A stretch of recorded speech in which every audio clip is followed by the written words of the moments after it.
I want to spend a few minutes talking about my name, your name.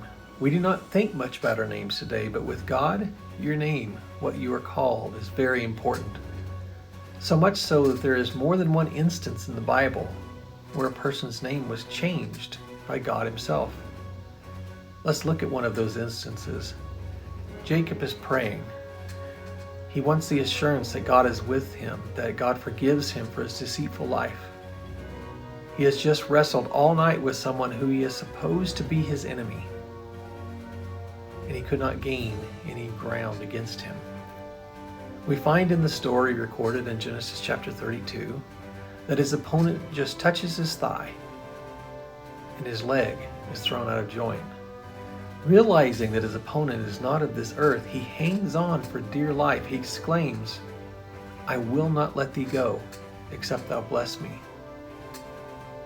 The angel's response is found in Genesis chapter 32, verse 28, and he said, "Thy name shall be called no more Jacob, but Israel, for as a prince thou hast power with God and with man, and hast prevailed." Let's analyze this verse a bit. First, heaven gives him a new name. Why? As a prince, as a son of a king, he has power with God and man. He has prevailed. Speaking of the Messiah, the Apostle John records this statement in 1 John 1:12. "But as many as received him, to them gave he power to become the sons of God, even to them that believe on his name." All who received Jesus, who believed on his name, to them Jesus gives power to prevail, to become the sons of God, princes of God.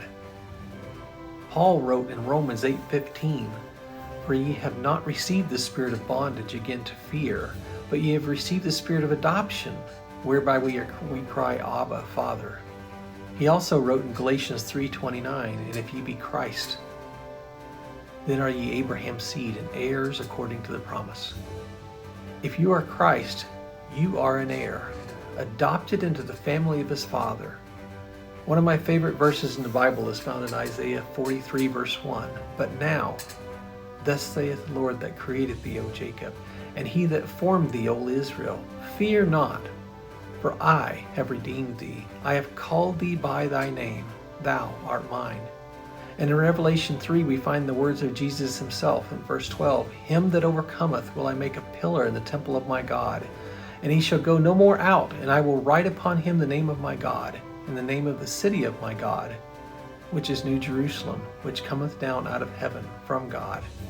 And I will write upon him my new name. To him who overcomes, he who prevails, I will write on him the name of my Father, the name of my Father's city, and my name, my new name." In other words, the overcomer, he who has prevailed, he is mine. Friends, you and I can prevail. We can be overcomers. According to what we read in John, he, Jesus, will give us all the power we need to become Christ and heirs, sons, princes of the King. To those who received him and believe on his name, his word to us is, "Do not be afraid. I who created you, who formed you, I have redeemed you. You are mine."